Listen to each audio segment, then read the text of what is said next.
በመስቀሉ ጠላትን አሸነፈ ጥልን ገደለ ተብሎ ስለተጻፈና ሕይወታችን ላይ እየሰራ ስለሆነ በትምህርተ መስቀል ዳግም እናማትባለን። በስመ አብ ወወልድ ወመንፈስ ቅዱስ አሃዱ አምላክ አሜን።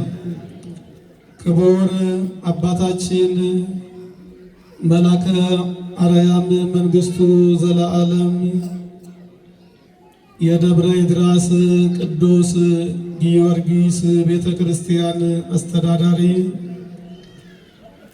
ክቡር ሊቀ ብርሃናት ተክለ ማርያም መንገሻ የሀገረ ስብከቱ ትምህርት ክፍል ኃላፊ፣ ክቡር መጋቢ ሐዲስ ዘለዓለም ምህረቴ በአዲስ አበባ ሀገረ ስብከት የሕዝብ ግንኙነት ዋና ክፍል ኃላፊ፣ ክቡር ሊቀ ጉባኤ መንክር የደብሩ ዋና ጸሐፊ፣ ክቡር መጋቤ ሐዲስ ጳውሎስ ይሁኔ የደብሩ ስብከተ ወንጌልና ሐዋርያዊ ተልእኮ ኃላፊ፣ ክቡራን አባቶቼ ካህናት፣ ዲያቆናት፣ የእግዚአብሔር በጎ ስጦታዎች፣ የቤተ ክርስቲያን አበባዎች፣ የመንግሥተ ሰማያት ፍሬዎች ሁላችሁም የምስጢር ሙዳይ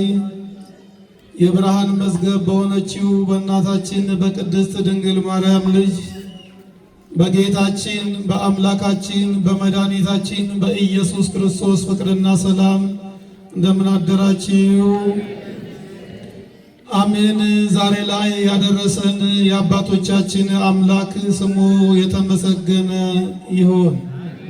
ዘመኑን ዋጅተን ዕለቱን ተመልክተን አባቶቻችን የሰሩልንን ሥርዓት መሠረት በማድረግ ፈቃደ እግዚአብሔርን በማስቀደም ለተወሰኑ ደቂቃዎች እንማራለን።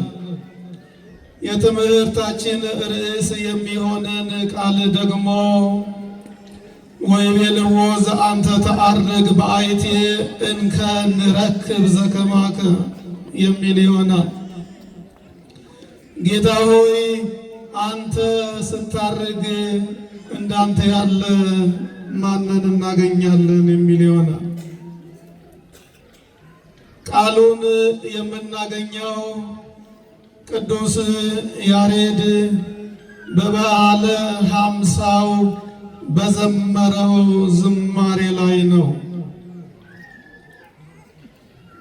የዕለቱን ትምህርት ከማንሳታችን እና በዓሉን ከመማራችን አስቀድሞ ለቃሉ መግቢያ ይሆነን ዘንድ ቃል ማንሳት እፈልጋለሁ። በመጽሐፈ ኢያሱ ምዕራፍ 1 ቁጥር 8 ላይ የዚህ ሕግ መጽሐፍ በአፍህ ይሙላ፣ የተጻፈበትን ትጠብቀውና ታደርገው ዘንድ በቀንና በሌሊት አስበው፣ ያን ጊዜ መንገድ ይቃናልሃል ይከናወንልሃልም ይላል። ወገኖቼ ቅዱስ መጽሐፍ ቅዱሳት መጻሕፍት በአፋችን እንዲሞሉና ቀንና ሌሊት እንድናስባቸው እንድንጠብቃቸውና እንድናደርጋቸው ካዘዘን በኋላ በአፋችን ቃሉ ከሞላ ከጠበቅነው ካደረግነው በቀንና በሌሊትም ካሰብነው መንገዳችን እንደሚቃናና እንደሚከናወንልን ይናገራል።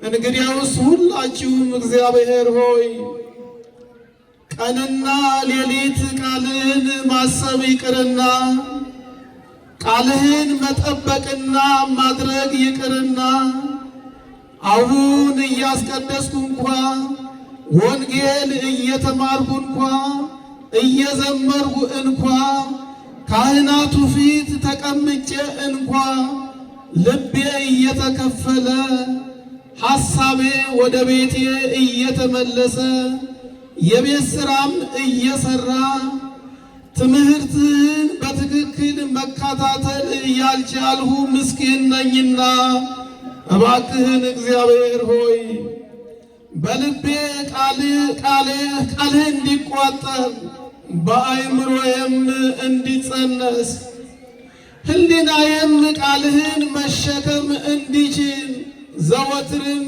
ለሰዎች የአንተን ቃል እንዳካፍላቸው አንደበቴም ለዝማሬ፣ ለቅዳሴ፣ ለኪዳኑ፣ ለማሕሌቱ የተዘጋጀ እንዲሆን እርዳኝ በሉት። ይህንን ካል ዘንድ ቅድም ያነሳነውን የትምህርት ርዕስ ይዘን ዛሬን እናያለን። ጌታ ሆይ አንተ ስታርግ እንዳንተ ያለ ማንን እናገኛለን አሉት። ወይቤሎሙ እግዚእነ ኢየሱስ ክርስቶስ ኢይደንግሥክሙ ልብክሙ።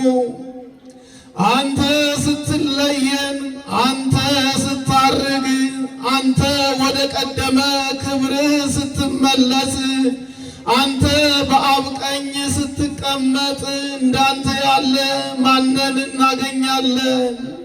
ማንስ ያዝንልናል? ማንስ ይወደናል? ማንስ ባሕሩን ይገስጽልናል? ማንስ ያሻግረናል? ማንስ ይመግበናል? ማንስ የዘላለም ሕይወት ይሆነናል? ማንስ ብርሃኑን ይገልጥልናል? ማንስ እንደገና ይወደናል ብለው ሲጠይቁት ጌታችንም እንደዚህ አላቸው፣ ኢይደንግሥክሙ ልብክሙ፣ ልባችሁ አይዘን። አነኒ እፌንወክሙ ጰራቅሊጦስሃ ዘይሄሉ ምስሌክሙ እስከ ለዓለም። እንዳታዝኑ እንድትረጋጉ ምስጢርን የሚገልጥ የሚያጽናና የሚያጸና የሚያረጋጋ ከእናንተና ከእናንተ ጋር ቀጥለው ከሚመጡት እስከ ዘላለም ድረስ የሚኖር ሌላ አጽናኝ ልክላችኋለሁ አላቸው። ምን አጽናኝ?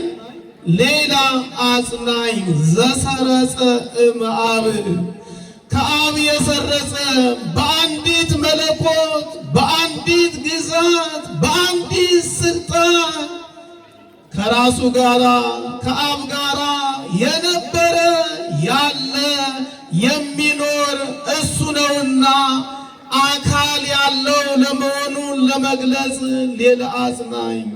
ምን አጽናኝ? ሌላ አጽናኝ። ቤተ ክርስቲያናችን በ381 ወነአምን በመንፈስ ቅዱስ እግዚእ ማሕያዊ ዘሰረጸ እምአብ ንስግር ሎቱ ወንሰብሖ ያለችው ይህንን አካል ነውና ይህንን ሌላ አጽናኝ ይላክላችኋል አላቸው። ሁልጊዜ በስመ አብ ከዛስ ወወልድ ብለን ምንድን ነው የምንለው? ኧረ ተናገሩ። መንፈስ ቅዱስን ነው ዛሬ የምናከብረው። መንፈስ ቅዱስን ቤተ ክርስቲያን ሁልጊዜ ትገልጠዋለች። የቅዳሴውን አገልግሎት ጀምራችሁ እስከምታጠናቅቁ ድረስ ካህናቱ፣ ዲያቆናቱ ጧፍ አብርተው የምታዩ ከሆነ እሱ ለንባብ ብቻ አይደለም፣ መንፈስ ቅዱስን እየገለጠች ነው። ካህኑ ዕጣኑን ይዞ ፍም ጨምሮ ዕጣንም አድርጎ ሲያጥን ከተመለከታችሁ መንፈስ ቅዱስን እየገለጹ ነው። ሁልጊዜ ዓመቱን ሙሉ ቤተልሔም ውስጥ የማይጠፋ ፍም አለ። መንፈስ ቅዱስ ቤተ ክርስቲያንን እንደሚጠብቃት መናገራቸው ነው። ይህንን እልክላችኋለሁ አላቸው። አውጽኦሙ አፈ እስከ ቢታንያ። ይህንን ከተናገራቸው በኋላ የደብረ ዘይት ክፍል ወደምትሆን ወደ ቢታንያ አወጣቸው። እንዘ ይባርኮሙ ተረሃቆሙ መጻ ደመና ወሰወሮሙ። እየረቀቀ ሳይሆን እየራቃቸው ካረገ በኋላ ወይንም ከማረጉ አስቀድሞ ይቅርታ እንዲህ አላቸው። አንትሙሰ ንበሩ ሀገረ ኢየሩሳሌም እስከ ትለብሱ ኃይለ ማርያም። እየባረካቸው እየተሰናበታቸው አንድ የተስፋ ቃል ሰጣቸው።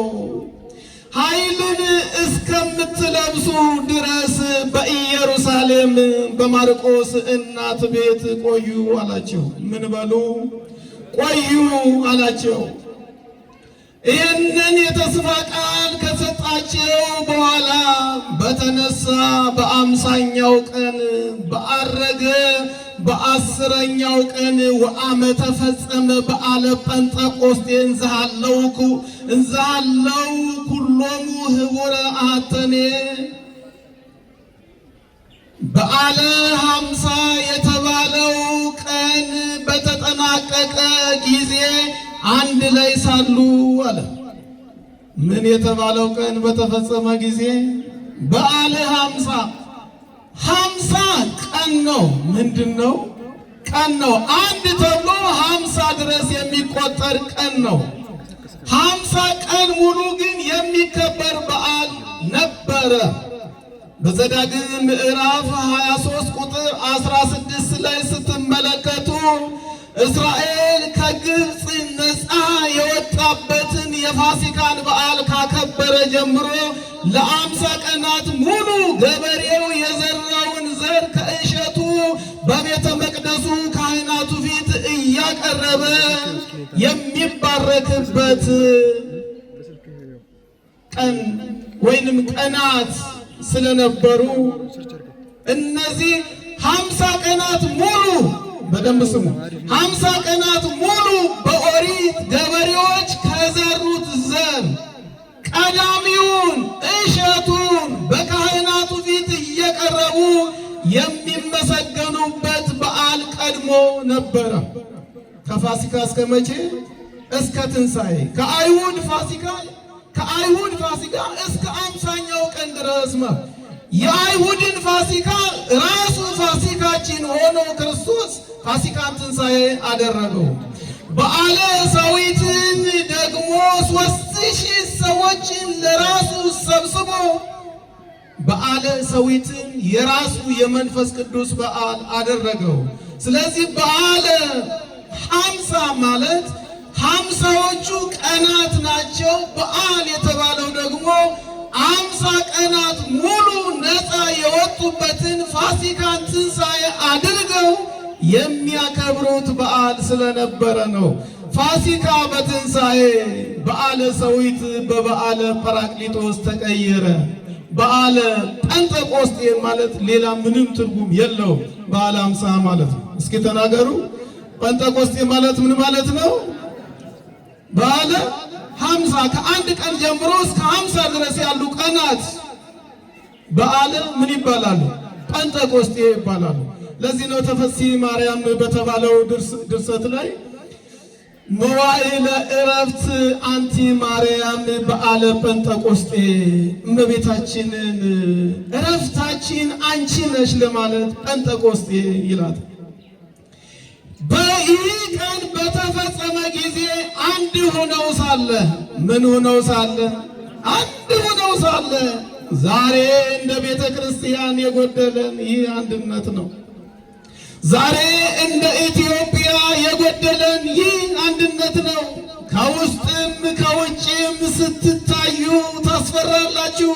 እጅግ በጣም ብዙዎች ናችሁ። እግዚአብሔር የሚፈልገው ግን በቁጥር መብዛታችንን ሳይሆን ልክ እንደ ሐዋርያት በአንድ ልብ በአንድ ሐሳብ አንድ ሆነን በእርሱ ሐሳብ ተስማምተን እንዲያገኘን ነውና አንድ ልብ ሆነን አንድ ሐሳብ ሆነን በእርሱ ሐሳብ ተስማምተን እግዚአብሔር እንዲያየን መንፈስ ቅዱስ ሁላችንን ያግዘን። ክብርና ምስጋና ለእግዚአብሔር ይሁን። አንድ ልብ ሆነው ሳለን አስተውሉ። በግብረ ሐዋርያት ምዕራፍ 1 ቁጥር 14 ላይ ሐዋርያትም ይላል፣ ሐዋርያትም ከሴቶቹ ጋር ከኢየሱስ እናት ከቅድስት ድንግል ማርያም ጋር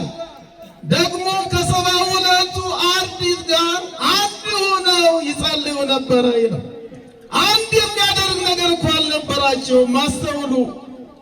ርኅሪተ ልቦና የፍቅር እናት ፍቅር ሆና ነው እንጂ ልጇ በዕለተ ዓርብ ሲሰቀል 72ቱም ሸሽተዋል። ብዙዎቹ ሐዋርያትም ሸሽተዋል። እንደ ወይን መጭመቂያ ሰውነቱ ሁሉ በደም ሲጋረድ ዮሐንስ በአንጻረ መስቀል ቀዊሞ ዮሐንስ በከየ እንዘ ይብል ወይልየ ወይልየ አማውተ ከርሱ ከመነደ እሳት ውእየ ውእየ ውእየ ከርሱ እና ከእናቱ ከማርያም መግደላዊት ከቀለዮጳ እናት በስተቀር ሁሉም ሸሽተው ነበረ።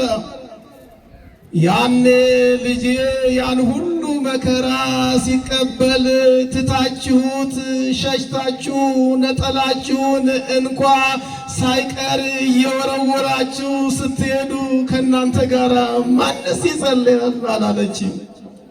ማንስ ከእናንተ ጋር አንድ ቤት ይሆናል አላለችም። ከእናንተ ጋር የጸሎት ዝምድና፣ ከእናንተ ጋር የእምነት ዝምድና፣ ከእናንተ ጋር ህብረት፣ ከእናንተ ጋር አንድ ጸሎት አላለችም።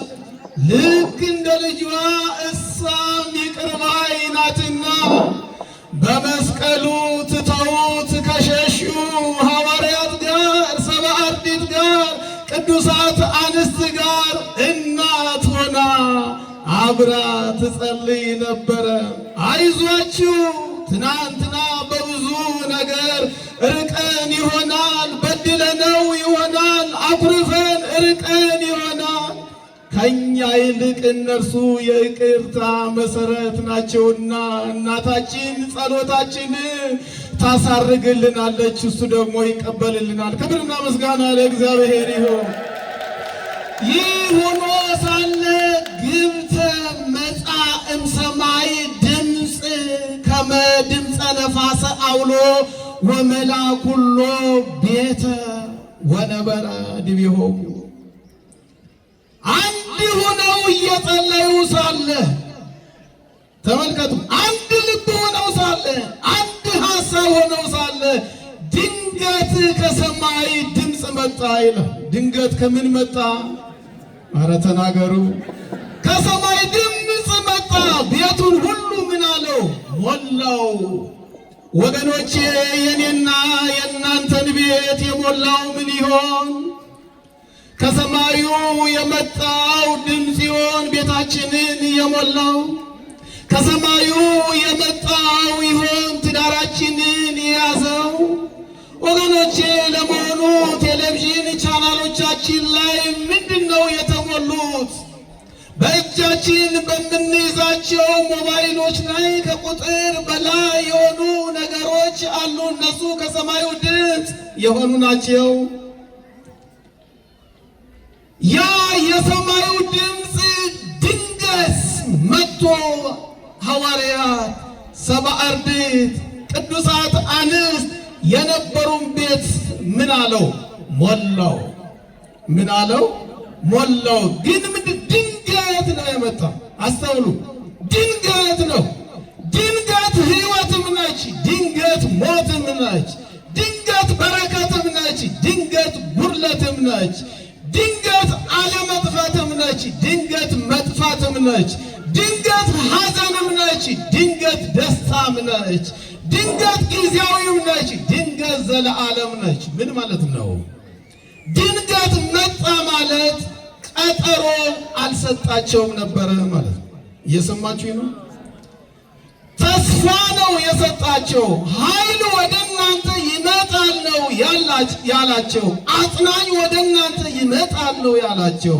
የሚያረጋጋችሁ ወደ እናንተ ይመጣል ነው ያላቸው። የሚገልጥላችሁ ወደ እናንተ ይመጣል ነው ያላቸው። ኃጢአታችሁን የሚያስተሰሪ ወደ እናንተ ይመጣል ነው ያላቸው እንጂ መቼ እንደሚመጣ አልነገራቸው። እየሰማችሁ? መቼ እንደሚመጣ አልነገራቸው። መቼ እንደሚመጣ ስላልነገራቸው የደቂቃ ክፍልፋይ በእነሱ ዘንድ አትታለፍ ነበረ ያለ ጸሎት። ተመልከቱ፣ ብዙ ጊዜ እኔ የምንተላለፈው ስንጸልይ እንቆይና ያቺ ድንገት ታልፈናለች። ስናስቀድስ እንቆይና ልባችንን እንረሳዋለን። የጸሎታችን መልስ እግዚአብሔር ከኛ ጋር ቀጠሮ የያዘበት ሆኖ ሳለ ያቺ ድንገት ታልፈናለች። ያቺ ድንገት ብዙዎቻችሁ ትዳር የያዛችሁባት፣ ያቺ ድንገት ስራ የተቀጠራችሁባት፣ ያቺ ድንገት ልጅ የወለዳችሁባት፣ ያቺ ድንገት ከሐዘናችሁ የተጽናናችሁባት፣ ያቺ ድንገት ከበሽታችሁ የዳናችሁባት ድንገቱ ለኛ ነው። በእግዚአብሔር ዘንድ ግን ድንገት የሚባል ነገር የለም። ክብርና ምስጋና ለእግዚአብሔር ይሁን። አያችሁ፣ በእግዚአብሔር ዘንድ ድንገት የተነገረ የለም። ድንገት ወደኛ የሚመጣ ነገር የለም። ድንገት የተፈጠረ ዓለም የለም። ድንገትም የሚያልፍ ዓለም የለም። ድንገት እንዳያልፈን ግን ሁልጊዜ ጠንቃቃ መሆን አለብን። ምን መሆን አለብን? ጠንቃቃ፣ ሁልጊዜ ዝግጁ፣ ሁልጊዜ በትጥቅ በመንፈሳዊ ትጥቅ መኖር ይጠበቅብናል።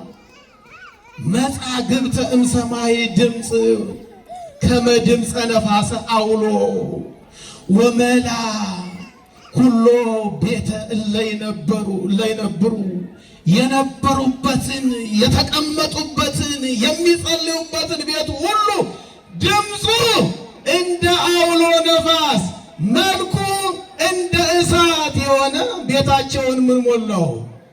አያችሁ፣ ድምፁ እንደምን የሆነ እንደ አውሎ ነፋስ መልኩ እንደምን? ኧረ ተናገሩ። እንደ እሳት ምናቸውን ሞላው? ቤታቸውን ሞላው። ከየት መጥቶ? ተናገሩ። ከየት መጥቶ? አዎ ከሰማይ መጥቶ። እንግዲያውስ እግዚአብሔርን እንደዚህ በሉት፣ ቤት የሞላው በምድሩ ነው። ቤት የሞላው በምናምንቴ ነው። አይምሮዬ የተያዘው በዘላለም ሐሳብ ሳይሆን በጨለማው እና በምድሩ ሐሳብ ነው። እባክህን ጌታዬ ሆይ አይምሮዬን፣ ልቤን፣ ትዳሬን፣ ሕይወቴን፣ ስራዬን በሰማዩ ሙላው ብላችሁ በእልልታ እግዚአብሔርን አመስግኑት። አያችሁ፣ ይሄ ነው በቃ። ወአሰራዩ ወሙ ልሳናተ እሳት ክፉላት ከመ እሳት ዘይትከፈል። ያ ድምፁ እንደ ነፋስ የሆነው መልኩ እንደ እሳት የሆነው በእነርሱ ላይ እንደ እሳት እየተከፋፈለ አንደኛው በሌላው ላይ ሲቀመጥ አየው ይላል። ይሄ ነው እንግዲህ ዋናው ነገር። ተመልከቱ። ድምፁ እንደ ምንድን ነው? እንደ ነፋስ ነው። መልኩ ደግሞ እንደ ምንድን ነው? እንደ እሳት ነው። መልኩ እንደ እሳት የሆነው ድምፁ እንደ ነፋስ ሆኖ ቤቱንም እነሱንም የሞላቸው ያ ሲገለጥ በራሳቸው ላይ እንደ እሳት ላንቃ እንደ እሳት ምላስ እየተቆራረጠ ሳይሆን በጸጋ እየተከፋፈለ አንዱ ሌላው ላይ ሲያርፍ፣ ሌላው ሌሎቹ ላይ ሲያርፍ ይመለከት ነበረ። ያረፈው እሳት ነው በላያቸው ላይ ተመልከቱ። መልኩ የእሳት ነው፣ የእሳት ላንቃ ነው። የተቀመጠው ደግሞ በእነርሱ ላይ ነው፣ ግን አላቃጠላቸውም። ክብርና ምስጋና ለእግዚአብሔር ይሁን።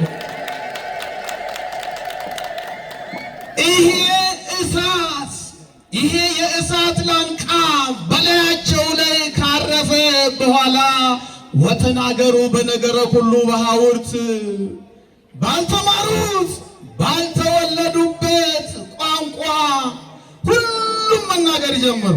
የሚገርም ነው።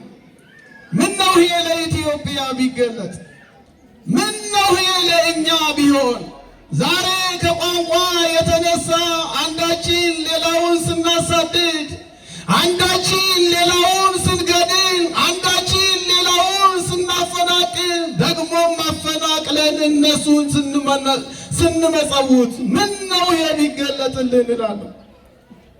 በቋንቋ የተነሳ አንዲት ምድር ላይ በቅለን አንዲት የአስራት አገር ተቀብለን እንዲህ ስንለያይ እንዲህ አንዱ በዳስ አንዱ በቤት አንዱ ያለ ቀባሪ አንዱ ገዳይ ሲሆን ምን ነው በተገለጠልን። ቢገለጥልንም ደግሞ የምንለው ብዙ ነው። ዛሬ ቋንቋውን አለማወቃችን የአንዳችንን ቋንቋ አንዳችን አለማወቃችን ሳይሆን ብናውቀውም እንኳን አይ እሱ እኮ አልተወለደበትም እንላለን። አይ እሱ እኮ ለስራ ብሎ እንጂ ወላጆቹ መጥተው ሄደው ተሻግረው እንጂ መቼ ተወለደበት? እኔና እናንተ ግን ከቋንቋም ከነገድም ከሕዝብም ከአሕዛብም ስለተዋጀን እና ከቋንቋም በላይ ሆነን ከማይጠፋው ዘር ስለተወለድን ክብርና ምስጋና ለእግዚአብሔር ይሁን። ይህንን በአዩ ጊዜ አንከሩ ወደንገጹ ወሃጡ ዘይብሉ ወተባሃሉ በበይናቲሆሙ ምንትኑ እንጋዝ። ይህንን በአዩ ጊዜ ያልተወለዱበትን ያልኖሩበትን ያልተማሩትን ቋንቋ ሲናገሩ ሰምተው ምን ይሆን አሉ። ምን ይሆን? ከፊሎቹ ምን ይሆን አሉ። ከፊሎቹ ደግሞ ወመንፈቆሙሰ ሰሐቅወሙ ወይቤሉ ጻይፈ ጸግቡ ወሰክሩ። እኩሌቶቹ ምን ይሆን? እነዚህ የገሊላ ሰዎች ናቸው። የእኛን ቋንቋ ይናገራሉ፣ እኛም እየሰማናቸው ነው። አረ ምንድነው የሆነው ይላሉ። ሌሎቹ ደግሞ የወይን ጉሽ ጠጥተው ሰክረው ነው። እኩል አይተው እኩል ሰምተው እኩል ድምፁ ሰብስባቸው ያዩትን እውነት እኩል መመስከር አልቻሉም። ዛሬም እንደዚህ ነን። እኩል እናስቀድሳለን፣ እኩል ኪዳን እናስደርሳለን፣ እኩል እንማራለን፣ እኩል እንዘምራለን፣ እኩል በዓሉን እንከብራለን፣ እኩል አንቆምም። እኩል ባለመቆማችን ነው። እኩል ባየነው እውነት ላይ እኩል ባለመቆማችን ነው የቤተ ክርስቲያንን ክብር እየጎደለ የሀገራችንም አንድነት እየተሽቆለቆለ የመጣው እኩል ያየነውን እኩል ባለመናገራችን ነው። እኩል ገዳይ አይተን አንዳችን ከገዳዩ ሌላችን ከሟቹ እንሆናለን። እኩል ሌባዎችን አይተን አንዳችን ከተሰረቀው ሌላው ደግሞ ከሰረቀው እንሆናለን። እኩል የበደለ አይተን አንዳችን ከበደለው ሌላችን ከተበደለው እናያለን። እኩል አይተው እኩል አልቆሙም። እኩል አስቀድሰን እኩል ተምረን እኩል ዘምረን ከመለያየት የድንግል ማርያም ልጅ መድኃኔዓለም ሁላችንን ያድነን። ክብርና ምስጋና ለእግዚአብሔር ይሁን። እባካችሁ የእግዚአብሔር ልጆች እኩል ተምራችሁ አንዳንዶቻችሁ ጽድቅ ሰብስባችሁ ሌሎቻችሁ መረጃ ሰብስባችሁ አትግቡ። እኩል ተምራችሁ አንዳንዶቻችሁ ስለ መምህሩ ሌሎቻችሁ ደግሞ ስላስተማረው ትምህርት ዘግባችሁ አትግቡ። እኩል ተምራት አስቀድሳችሁ አንዳንዶቻችሁ ስለ ዲያቆኑ ድምፅ አንዳንዶቻችሁ ደግሞ በቅዳሴው ተመስጣችሁ አትግቡ። የሆነውንና የሚሆነውን ነገር ሁሉ ያዙ። ማን ይርዳን? አረ ተናገሩ፣ ማን ይርዳን? አዎ ዛሬም እኩል በዓሉን እያከበርን እርግጠኛ ነኝ በቃሉ ጸድቀን እንዳንመለስ ከብረን እንዳንመለስ በዓሉ ገብተን እንዳንመለስ አይ ይላል። አይ ምን ለማለት ፈልጎ ነው? ጥሩ ነው፣ መንፈስን ሁሉ መመርመሩ ጥሩ ነው። ሁልጊዜ ደግሞ መረጃ ሰብሳቢ ሆነን እንዳንቀር ማን ይርዳን? እኩል አይተው ተለያዩ። ቆመ ጴጥሮስ ማእከሎሙ ቅዱስ ጴጥሮስ ይህን ጊዜ ተነሳ። ኧረ ተው አለ። ስታሙ እንኳ ምን አለ ከሰዓት ጋር ብታገናኙት? ስታሙ እንኳ ምን አለ ከሁኔታ ጋር ብታገናኙት? ስታሙ እንኳ ምን ሰው የሚቀበላችሁን ብትናገሩ? ስታሙ እንኳ ምን አለ ሐሜታችሁ ከእውነት ጋር የሚመሳሰል ነገር ብትናገሩ? አሁን በ3 ሰዓት ወይን ይጠጣል አለ። እየሰማችሁ? አሁን በ3 ሰዓት። ምክንያቱም ከሳሾቹ ራሱ በእስራኤል ሀገር 3 ሰዓት ወይን በተአምር አይጠጣም። ወይን ከባድ ስለሆነ ከስራ በኋላ ይጠጣሉ። ከዛውን ይላሉ ይተኛሉ። መጽሐፍም ከትንሣኤ ጋር የሚያየዘው ወይን ከስራ በኋላ ስለሚጠጣ በ3 ሰዓት ወይን ይጠጣል። እንግዲያውስ የእግዚአብሔር ልጆች ሐሜተኞች እንዳንሆን መጽሐፍ ያዘዘናል።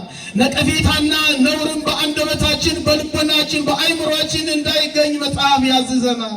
እንዲያው የማይመሳሰል ነገር እንኳን ስናወራ እንዳንገኝና ሐዋርያት እንዳያዝኑብን ማን ይርዳን? ማን ይርዳን? አረ ገና 3 ሰዓት ነው አላቸው። ታዲያ ምንድነው?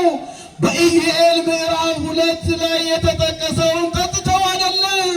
ቀደም ብሎ እናንተ የምትቀበሉት የምታምኑበት ነቢይ በምዕራፍ 2 ላይ እንደጻፈው እግዚአብሔር መንፈሱን በእኛ ላይ አፍሶ ነው አለ። ክብርና ምስጋና ለእግዚአብሔር ይሁን። የተጻፈው ነው የሆነው፣ ይሆናል የተባለው ነው የሆነው ካላቸው በኋላ እንዲህ አላቸው ለማሳጠር፣ ስሙ ሰባ እስራኤል፣ እናንተ የእስራኤል ሰዎች ወይ ስሙ።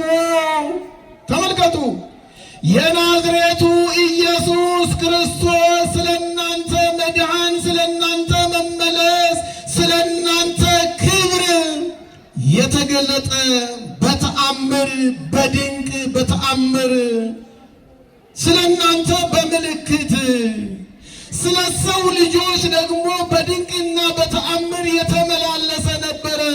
እናንተ ግን ሰቀልክምዎ ወቀተልክምዎ። ያ እናንተን ሊያድን የመጣው ከእናንተ የልብ ጥንካሬ የተነሳ በብዙ ምልክት ፊታችሁ የታየውን ሊያድናችሁ የመጣውን እናንተ ግን ሰቅላችሁ ገደላችሁት አላችሁ። ምናልባት እኔና እናንተን ለመርዳት እኔና እናንተን ለመደገፍ ከእኔና ከእናንተ ጋር ለመቆም አብሮን የሚመላለሰውን ሰው በጥርጣሬ ተመልክተ ነው ይሆን? እናንተን ለማዳን የመጣውን ሰው ሰቅላችሁ ገደላችሁ ታላችሁ። አዎ እርሱ እኛን ለማዳን ወደ ቀደመ ክብራችን ለመመለስ፣ ስለ ኃጢአታችን ለመሞት፣ ስለ ጽድቃችን በታላቅ ኃይልና ስልጣን ለመነሳት የመጣ ነበረ። እናንተ ግን ገደላችሁት አላቸው። ከዛስ ስለ ትንሣኤው ነቢዩ ዳዊት የሚያከብሩት የሚወዱት ስርወ መንግሥት አድርገው የሚያምኑበት ተመልሳ የዳዊት መንግሥት መጣለች ብለው ሁልጊዜ የሚጸልዩለት በስሙ ዳዊትን አነሳና ነፍሱም በሲኦል እንዳልቀረችና ማለትም በመቃብር እንዳልቀረችና ሙስና መቃብርን አጥፍቶ እንደተነሳ ሲነግራቸው እስመ ይታድጋ ውስተ ሲኦል ለነፍሴ የሚለውን ጠቀሰ። ኢዩኤልንም ዳዊትንም አጥብቀው ስለሚወዷቸው ተነስቶ በምድር ላይ እንዳልቀረ እንደሞተ ግን ሞቶ እንዳልቀረና በአብ ቀኝ እንደተቀመጠ ደግሞ እዛው የሚቀበሉትን የሚያምኑትን የዳዊት መዝሙሩን ጠቀሰላቸው። ይቤሎ እግዚእ ለእግዚእ ንበር በየማንየ እስከ አገብኦሙ ለጸላእትከ ታሕተ መክሕደ እገሪከ። ጌታ ጌታዬን እንደዚህ ያለው በቀኝ የተቀመጠ አለው። በምን የተቀመጠ አለው?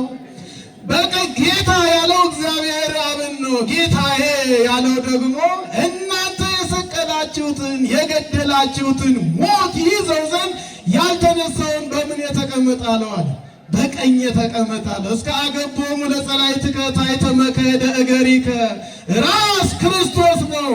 እግር ደግሞ ያለ ምናችን ላይ ነው? አካላችን ላይ ነው። አይዟችሁ ራሳችን ክርስቶስ መሆኑን ስለምናውቅና ስለምናምን አካል ላይ ደግሞ እግር ስላለ ሁሉም ጠላታችን ከክርስትና በታች ይወድቃል። ክብርና ምስጋና ለእግዚአብሔር ይሁን።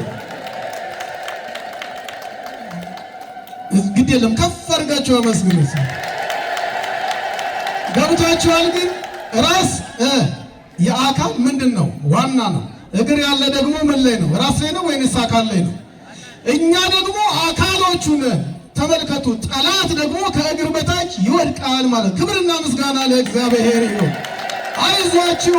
ዛሬ ካህናትን የሚገርሉ አብያተ ክርስቲያናትን የሚያቃጥሉ በማተባችን የተነሳ የሚያሳድዱን ሁሉ ራሳችን ክርስቶስ ስለሆነ እኛ ደግሞ አካሎቹ ነን፣ እግሮቹ ስለሆን ከኛ በታች ሁሉም ይወድቃል። ክብርና ምስጋና ለእግዚአብሔር ይሁን።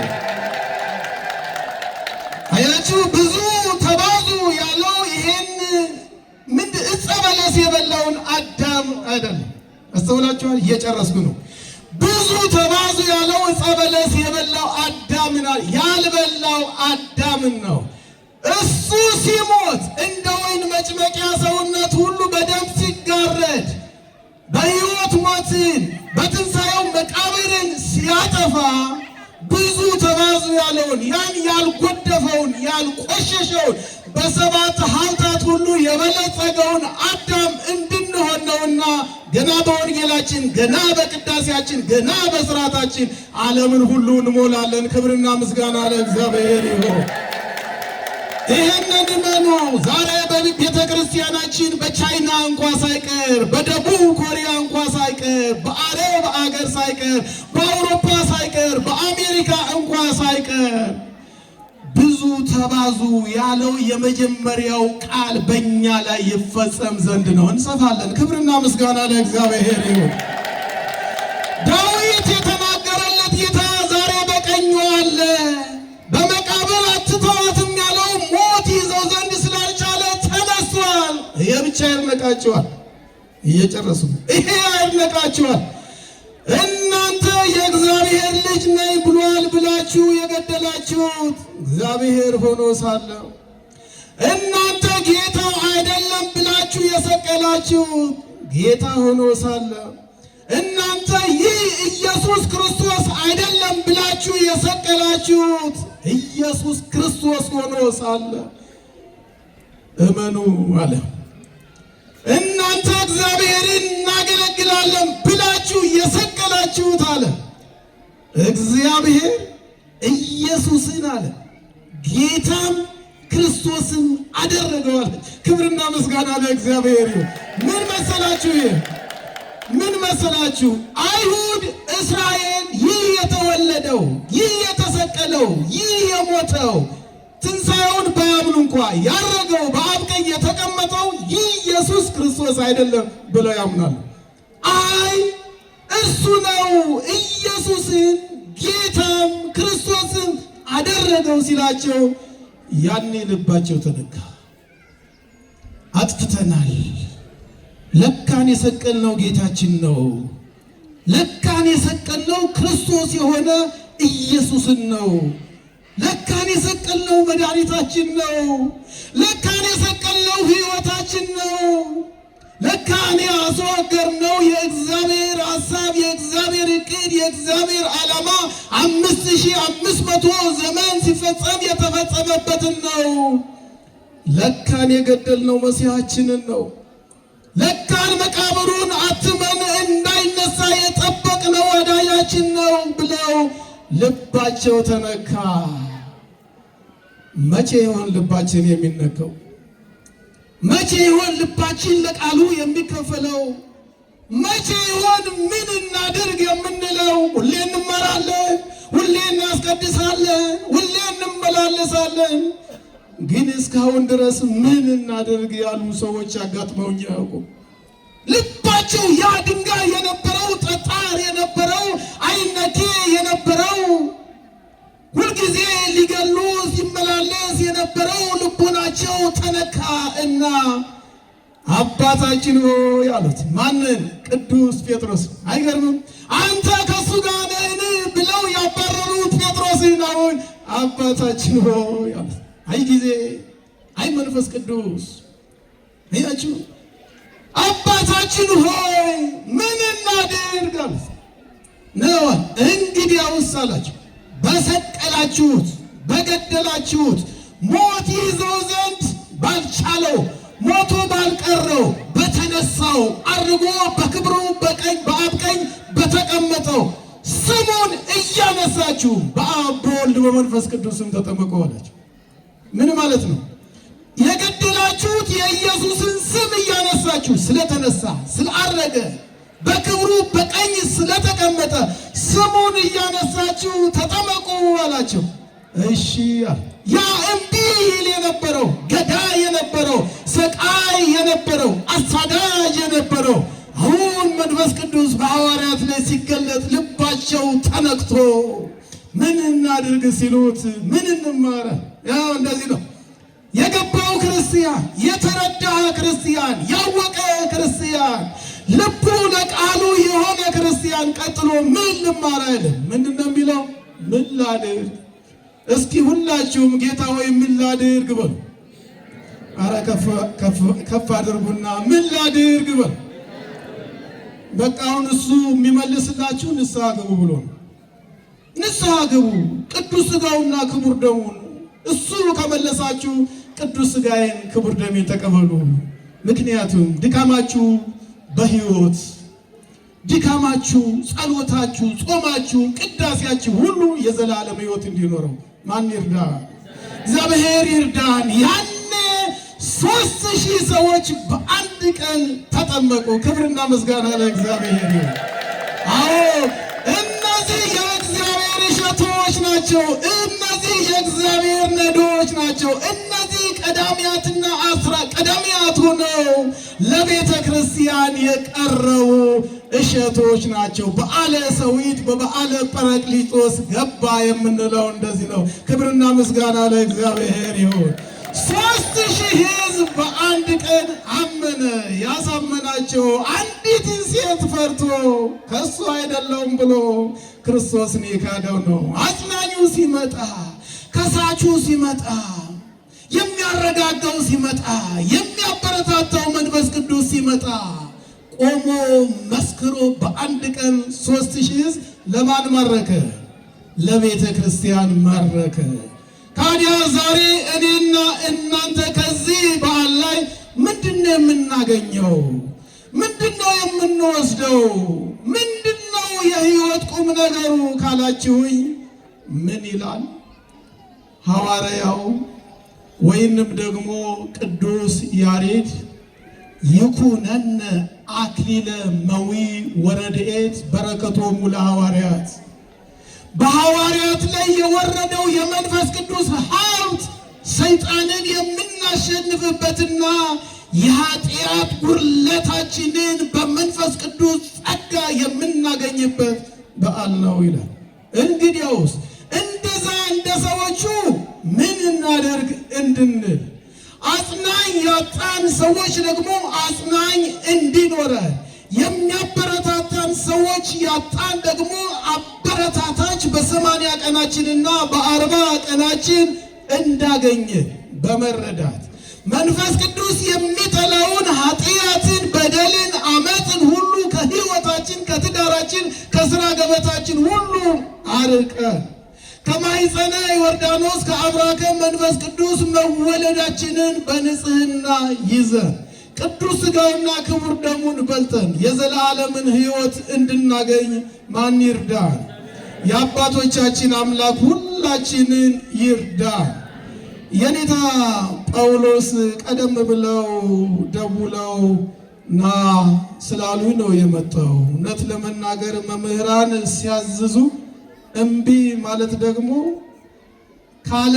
ካለማገልገልም በላይ ስለሆነ ደግሞም እንደምታውቃቸው የብሉያቱ የሐዲሳቱ የሊቃውንቱ መምህር ስለሆኑና የሚያስተምሩትን በተግባር የሚኖሩ ወንድሜም መምህሬም ስለሆኑ ና ሲሉኝ መጥቼ አውደ ምሕረት ላይ ቆሜ ተገልግያለሁ። በአገልግሎት የውስጥ ግን ምናልባትም ብዙ የሚታረም ነገር ካለ መምህር ናቸውና አባት ናቸውና ደግሞም ብዙ አባቶቻችን እግር ስር ቁጭ ብለው የተማሩ ናቸውና እሳቸው ያርሙኛል። ደግሞም የሚታረም ካለ እናንተ የታረመውን ሳትሰሙ ሳትጨርሱ ድንገትም መተላለፍ እንዳይሆንባችሁ እንድትቆዩ አደራ ማለት እፈልጋለሁ። ማን ይርዳን? እግዚአብሔር ይርዳ። እንደምታውቋቸው የደብራችን አስተዳዳሪ መልአከ አርያም መንግስቱ ዘለዓለም ደግሞ ብዙ አብያተ ክርስቲያናትን በቤት ልማት ይሁን የተባለውን ቃል የፈጸሙ ለወንጌል አገልግሎትና ለቤተ ክርስቲያን መስፋፋት ከሚበረቱና ምሳሌ ከሚሆኑ አባቶቻችን አንዱም ስለሆኑ እርሳቸውን ፊት ቆሞ መታዘዝ ግድ ስለሆነ ነው ከፊታችሁ የቆምሁት። ስለነበረን ጊዜ ሁሉ ማን የተመሰገነ ይሁን? እግዚአብሔር የተመሰገነ ይሁን። ይቆየን።